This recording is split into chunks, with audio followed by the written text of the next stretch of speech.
Hello, I'm Andrew Pritchard, and thank you for watching today's Corn Belt Regional Forecast, brought to you by Nutrien Ag Solutions. As we look at the last 72 hours of precipitation, we saw a couple of things here. We watched the remnants of Barry make their way up from the lower Mississippi Valley through parts of the Mid-South, and then eventually curving off to the east through parts of the eastern Corn Belt. We also continue to watch this corridor be pretty active here with clusters of thunderstorms, one of which even dove southeast here along through parts of southeast Iowa and then down through the Mississippi River along through parts of western Illinois and eastern Missouri. But this area has just been especially active with the reloading of these clusters of storms. As we look at the hazards map here from the National Weather Service, a big area dealing with excessive heat warnings right now.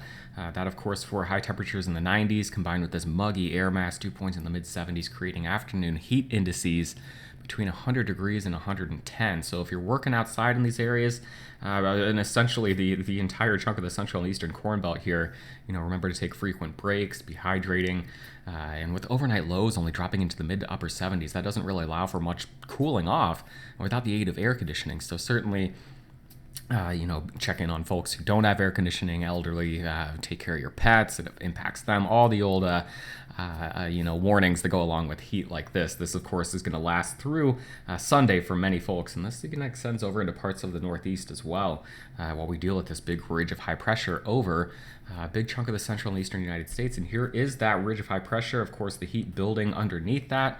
But as we go through the next few days, we'll be watching for a shift in that ridge, a westward shift in the ridge. That's going to allow heat to build in the west, bringing in some cooler air, cooler and drier air to a big part of the Midwest as we shift to an alignment more like this.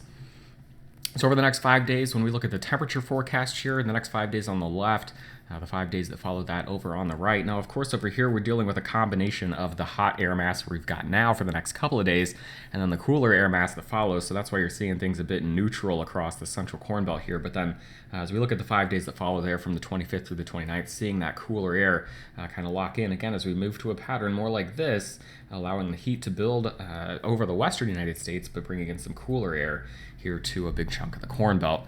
The precipitation forecast for week 1 on the left, of course, keeping the pattern more like this. We've got to watch the upper Midwest going to continue to be the more active region here over the next few days.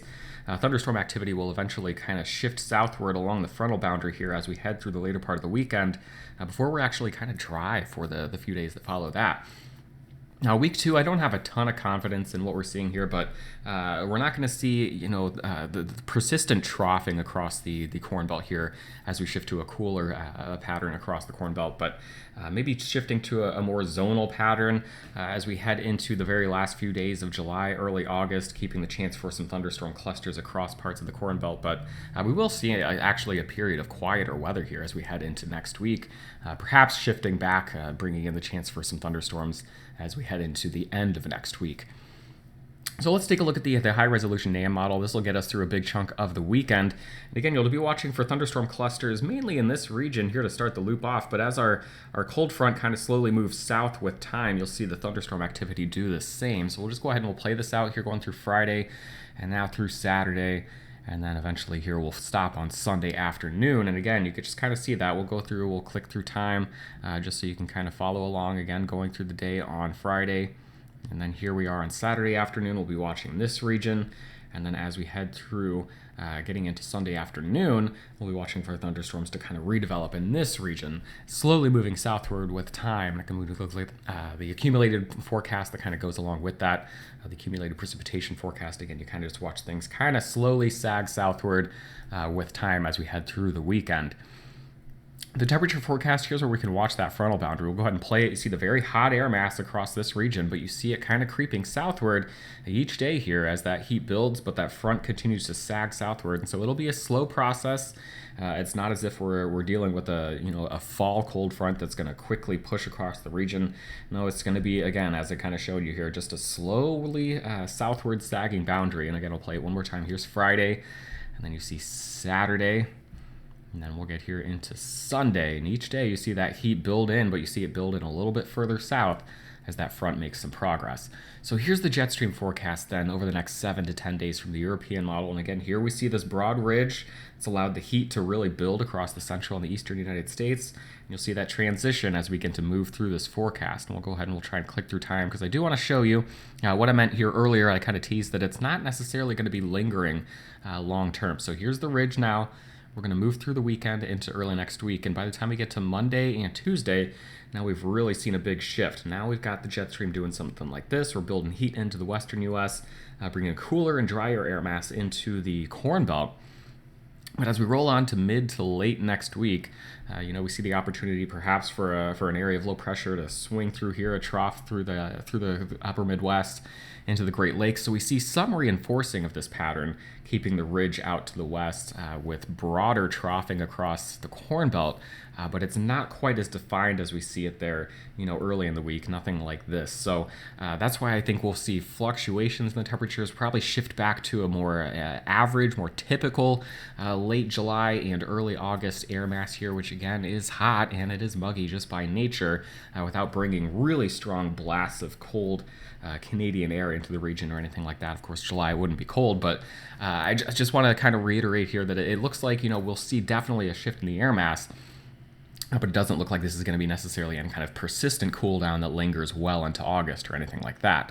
As we take a look at the precipitation forecast from the European model, again, you're going to watch the same thing. Slowly southward sagging boundary taking the precipitation chance with it as we head through the weekend. So here we go through Friday into Saturday now. We're watching thunderstorms clusters blowing up across parts of the mid-Mississippi Valley into the Great Lakes. Then as we head into the day on Sunday, watching that front kind of sink a little bit further south. So now we're watching the Central Plains into the eastern Corn Belt on Sunday afternoon and Sunday evening for that thunderstorm activity. Then as we get into the day on Monday, now our front sagging a little bit further south. So as we talk about the Corn Belt, now we're doing the eastern Corn Belt in the mid-south, Kentucky, Tennessee, maybe southern Indiana, southern Ohio, dealing with thunderstorm activity on Monday afternoon and evening.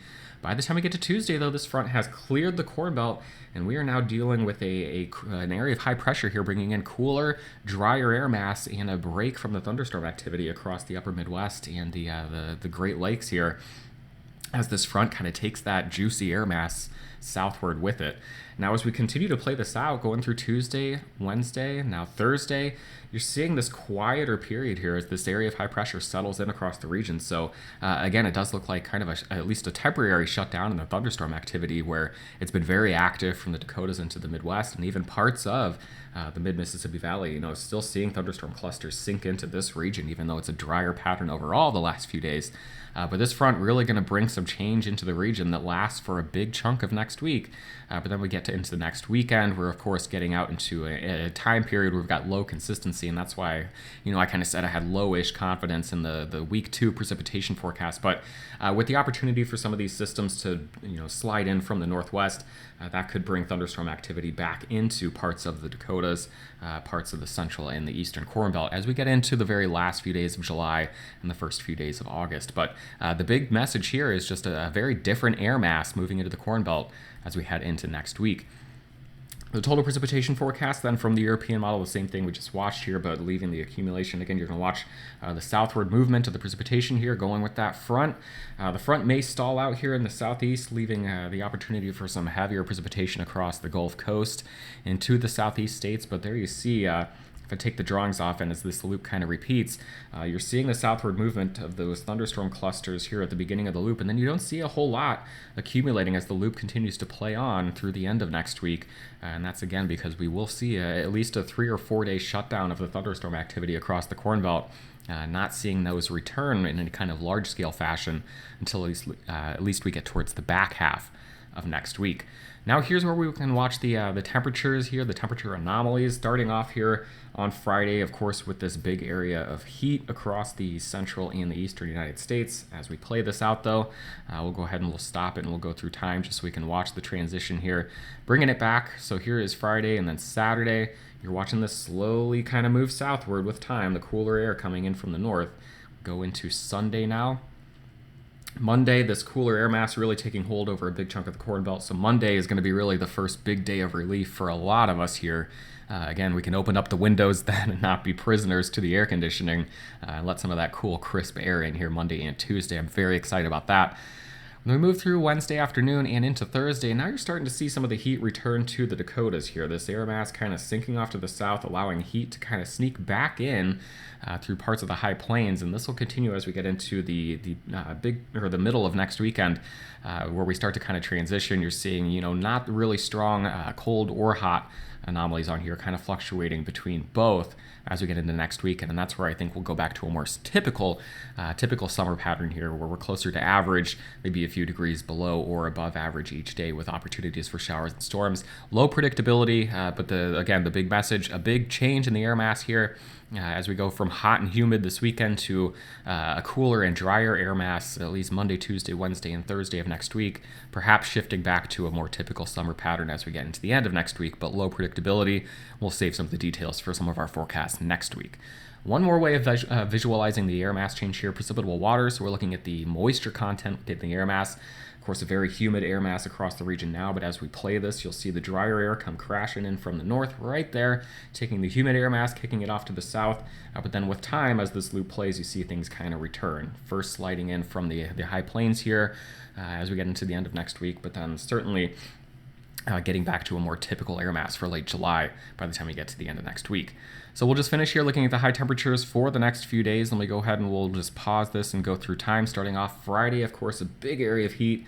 This might be the core of the heat for a lot of folks here. High temperatures topping 100 degrees in parts of the central plains. Across the central and eastern Corn Belt, we're in the mid-90s with dew points in the mid to upper 70s. So it'll feel like it's over 100 degrees there with the heat index across a big chunk of the Corn Belt. As we get into the day on Saturday, still keeping this heat locked in from the central plains into the eastern Corn Belt, starting to cool off on the backside here with that front making its way through Saturday. Sunday, the front really starting to make some progress across the Corn Belt, and then by Monday and Tuesday, seeing a big change here. High temperatures in the upper 70s to around 80 degrees for Monday and Tuesday. Dew point's going to be much cooler in the 50s and 60s across the region as well during that same time period.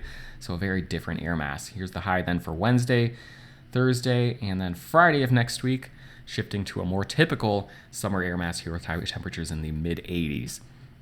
As always, Eric Snodgrass will have an in-depth look at the evolution of the next 1 to 2 weeks in our Monday morning forecast video, and I will have your next Corn Belt regional forecast midday on Tuesday. Have a great day and a wonderful weekend.